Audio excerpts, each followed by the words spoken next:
Hey guys, welcome back to Everyday Faith, day 3, and we have a short devotional today, and so we're going to jump into it, we're going to read it, and then offer some encouragement for you at the end. So here we go. It says, "O Lord, why do you stand so far away? Why do you hide when I am in trouble?" Psalm 10, verse 1. Has anyone real quick ever felt that way before? You can raise your hand. You know, no one's watching. Obviously, you're back home or wherever you're watching this. But even if someone's watching, just raise your hand. If you ever felt that way, like God is distant, that God is standing far away from you, that God is kind of absent in the midst of your circumstance or your situation, whether it's good or bad, and you're trying to figure out, okay, what do I do or where do I go from here, but there's no answer. So here's what the devotional says. More often than not, our doubts stem from a place of fear and vulnerability. We worry that things won't go as expected or will leave us in an even greater peril. If trust is our greatest place of emotional safety, then doubt is our greatest place of emotional susceptibility.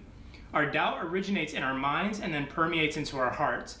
In those moments of doubt, we look for anything or anyone that can provide the comfort or security we desire. But if we turn to God and feel that He is distant, it can quickly erase any hope for safety. And from there, doubt grows. While separation or distance produces doubt, it's in those moments that you must commit to step in closer to God. And I think this is a really simple devotion, but honestly really, really difficult to do. So just kind of to sum it up and paraphrase in case you're struggling to follow along. Our doubt originates in our mind, right? And if trust is, the thing that we look for or crave in moments of uncertainty, I want to trust and I want to know that things are going to come out okay. Then doubt, when we have doubt, creates our greatest place of susceptibility or vulnerability where we feel like, I don't know and I don't know where to turn. And in those moments, more often than not, most of us, we want to turn to God. And so we turn to God, but the problem is if it feels like God isn't there, or it feels like God's not listening, or it feels like God is distant or absent, then we're kind of at a loss. We feel like we've been let down. We feel like maybe He doesn't care, or maybe we're not important, or maybe we're not worth it.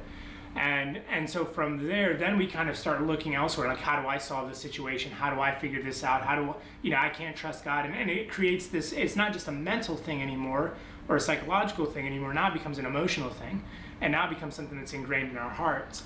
And in those moments, the temptation is to want to run to everything else. But the best thing we can do is come back to the heart of God. Come back to God, even if it feels like He's being distant, even if it feels like the psalmist wrote, why do you hide when I'm in trouble? Even if it feels like God is hiding, the best thing we can do is keep searching and keep pressing into God, because ultimately that's going to be our place of greatest trust and our place of greatest comfort.